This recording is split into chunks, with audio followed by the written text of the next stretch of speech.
Greetings and welcome to a deck tech video for Rograkh and Silas renn Turbo ad nauseam. No, this is not a joke. This is seriously the big boogeyman of cEDh. Kinda at the moment. This is probably the fastest Turbo ad nauseam build that you can go for. This does not mean that it's the best cEDh deck in the world or that it's the fastest combo. It is just the fastest ad nauseam combo that we have. This is also not a new deck, this is just a new commander that is creating a new version of the many farm decks. First we have somewhat of the original Tymna and Bruce. Tymna is weaving clothes and Bruce is taking care of cattle, therefore farm! They are farming life, so you can cast an ad nauseam and create a one-card combo from the ad nauseam with Mardur farm. Then we have Blue farm that River May Crime is quite famous for, with the Tymna and Crom, two amazing commanders and 4 color identities, everything but blue. You don't have a life gaining capability here, but you still have 4 colors and 2 amazing commanders still on the ad naus strategy. Then you have this version, you swap out Tymna for Ikra. You gain a life-gaining commander, but you lose the card draw potential from Tymna. However, you gain the color identity of green, and you lose the color identity of white, and this is basically another version. And then you have this option, which is basically the bad farm with Tymna and Ikra on Absan colors. And then a friend of mine actually built this, and he called it Weird Farm. I don't think I'm gonna recommend this one, but just to showcase that there are a lot of different options here, including this thing. Instead, I would like to recommend this. This is Sans Blue, not bloodpod, not a stacks deck. This is a Turbo Storm ad nauseam deck with Tymna and Tana. Then we have the 5-color version with Gollus, who finds Boseiju on the ETB that is making ad nauseam uncounterable. And there is a similar build with Sisay that is a little bit more grindy, as Sisay can go into a mid-game a little bit stronger than Gollus, a little bit slower because she will find the Boseiju for 8 mana instead of 5 mana, still capable of doing somewhat of the same thing as Gollus. Now back to these two. This video almost turned into a video of all the farm decks and the difference between them, pros and cons. So that the commander or commanders that you choose for your farm deck is going to have an impact on how the farm deck is going to perform and how it's going to be played. So what do you actually gain from choosing these two, besides the color of Grixis? The creature ratio in all farm decks are usually quite low. Okay, there are actually some farm decks that play a few creatures, but in generally you don't have that many. And sometimes you don't have any creatures to sack into your Culling the Weak. Sometimes you have to cast your Tymna, and then on the next turn you can cast Culling the Weak, and that is actually quite slow. However, with Rograkh, you always have a creature to sack, because you just cast it without paying mana for it, then pay 1 black mana for a Culling the Weak, and you gain 4 black mana. That is a lot of speed. I want to emphasize here, speed in comparison to Dark Ritual. And there are some more variants that, like Infernal Plunge. And also, you're going to make Mox Amber instantly on turn 1 tap for a red mana. That is also a lot of speed. And that is the perk this commander pair is basically going for, being the fastest farm deck. Now I actually have to come clean. This is not a deck I've ever played myself, nor have I any intentions of ever playing this deck myself. This isn't really my style of what form of deck I believe in that I want to go for. However, I've actually played a lot against it, so I do think I know a thing or two about it. This is backup Yeti, who's brewing Rograkh and Silas renn, ad naus, Brain Freeze, Brainstorm, Underworld Breach. There's probably a Lion's Eye diamond here, yes. So link in the description for this deck list. This is Pontus, this is a friend of mine. This is actually the version that I've been playing against the most. He calls his deck Volvo V70 on steroids. That's quite a fitting name. Rograkh, Silas renn, ad naus, Brain Freeze, and Mr. Grimoire Study, Seal of Removal, Underworld Breach. This is a difference between backup Yeti. Pontus is playing Seal of Removal, backup Yeti didn't. Another card Pontus is playing that Yeti didn't play is Mystic's Mastery. I'm not so sure about this one, so we will see if Pontus is gonna keep this or if it's gonna replace it with something differently. But now you can see that there are a lot of different players who are brewing this deck, and I'm starting to reach some different versions. Necropotence, so that is also a difference. Neither Pontus or Yeti had a Necropotence in their version. He's running it. He's also playing Mythic's Mastery. Links to all deck lists in the description below of the video. So let's talk a little bit about how you are going to build and put this deck together. And there's a lot of different options that you have to consider. I mean, should you actually play Opposition Agent? Should you have Necropotence in the deck? Or should you play the Mythic's Mastery? Etc, etc. Now let's begin talking about Silas Renn. He's basically here for color identity. Whenever you see this deck actually casting Silas Renn, it's basically because they want to have Metalcraft for their Mox Opal, or that they don't have anything better to do, or that they need a blocker to protect their life. He's never here to actually attack and draw cards, right? However, this is where you could actually tweak the deck and add Urza's Bubble and Mishra's Bubble for some card draw and grindy capabilities with Silas Renn, right? They aren't even going to be in the way if you're ad nauseam, as their CMC cost is 0. You go past them without losing any life whatsoever. No. Trust me on this. Don't try to make this into a grindy mid-range deck, because you're not going to succeed.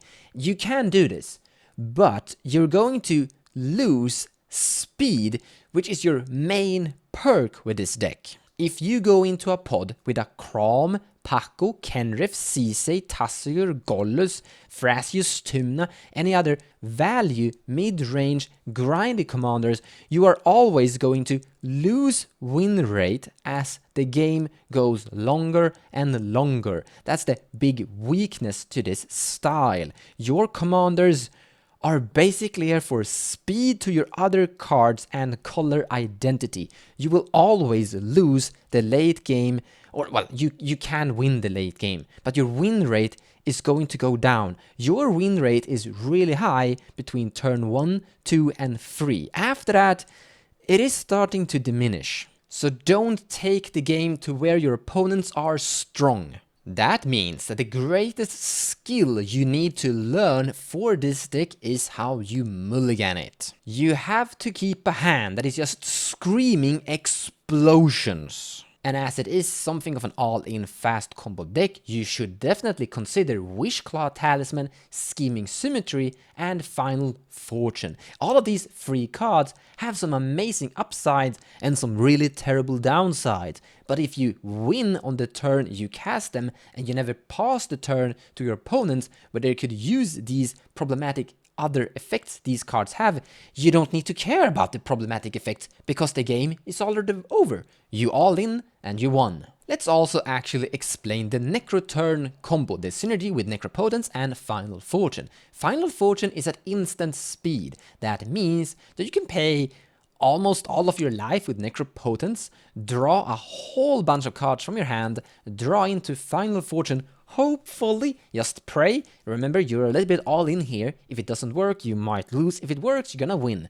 Then you spend 2 red mana during your discard phase and cast Final Fortune. Now you have to discard down to 7 cards, but you will gain an extra turn after this, sculpting your hand into the perfect 7. Take your extra turn. After this turn, you're gonna lose, but in this turn, you win the game from the amazing 7 that you've sculpted with the Necropotence. This is a strat Deke is actually on. He has Necropotence, and if we scroll up a bit, he also has Final Fortune. Now let's talk about these cards. Now these cards aren't only these cards. I could put up here any variant of stacks, cards that's gonna ruin your game.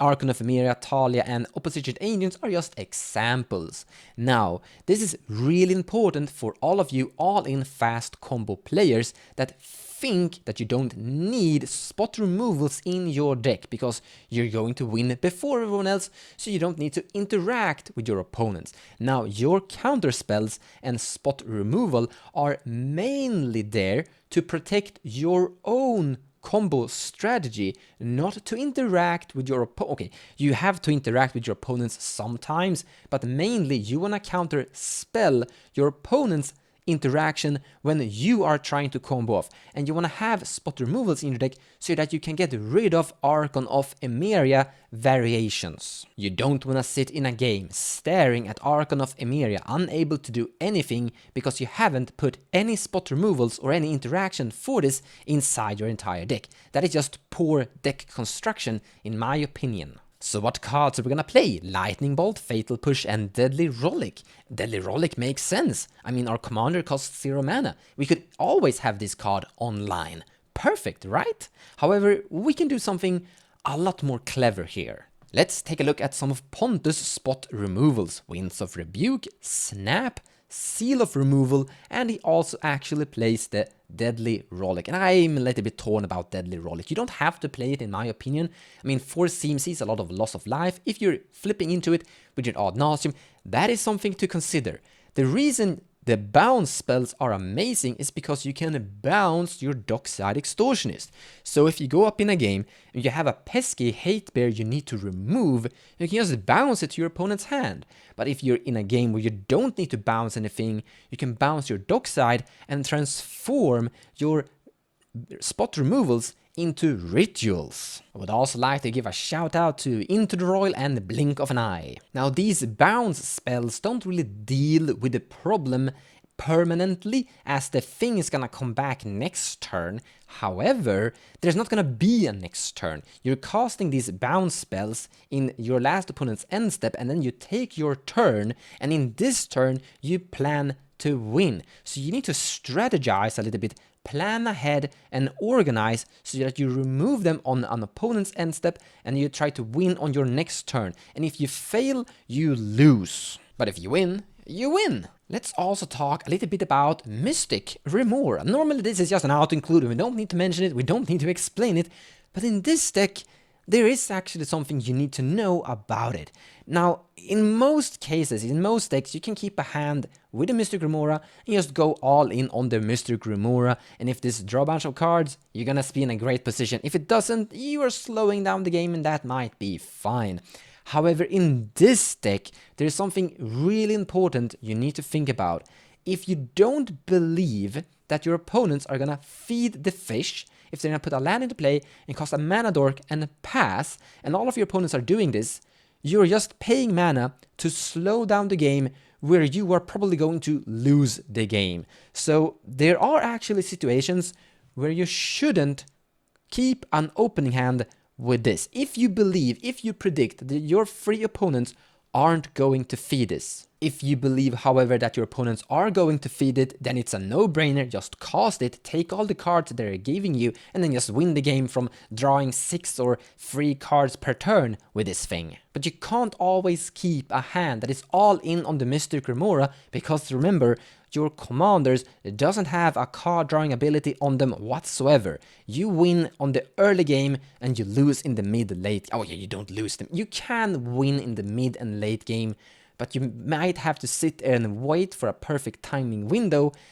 and just hope for the best. Your win ratio is definitely going down the longer the game goes. Remember that. Now, how does this deck actually win? That is quite simple. With Tainted Pact or Demonic Consultation, with Thassa's Oracle, you win the game. And you're going to acquire this with your either Peer into the Abyss or Ad Nauseam, drawing a whole bunch of cards, or your Necro in the Necro Final Fortune version, or you draw into some tutors and some rituals where you can acquire these cards to your hand and win from there. The deck can also win the game with Lion's Eye Diamond, Brain Freeze and Underworld Breach, the so-called Freeze Breach combo, where you basically recast Lion's Eye Diamond from your graveyard a bunch of times, casting Brain Freeze, targeting yourself from your graveyard, refilling your graveyard with more fuel so you can recast Lion's Diamond and Brain Freeze, eventually finding that Thassa's Oracle, casting it with no deck remaining and winning the game.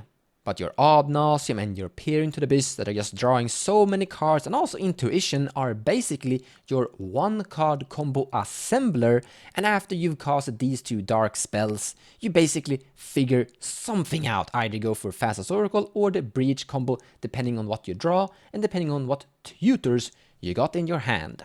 It is a really cool deck, and I personally really like playing against it because you get a little bit of a thrill when you're sitting there being like on the toe of when is it going to go off, and when you win against it, stacking it out, that is a really satisfying feeling. So my big recommendation to all of you going up against this, you have to respect it. Toss a coin to your Twitcher. Oh, please share the video. Oh, please share the video. Toss a coin to your Twitcher, a friend of communities. Thank you, Patreons. The champion will prevail. Now pour him some mail. Toss a coin to your Twitcher. Oh, please share the video. Oh, please share the video. Toss a coin to your Twitcher, a friend of community.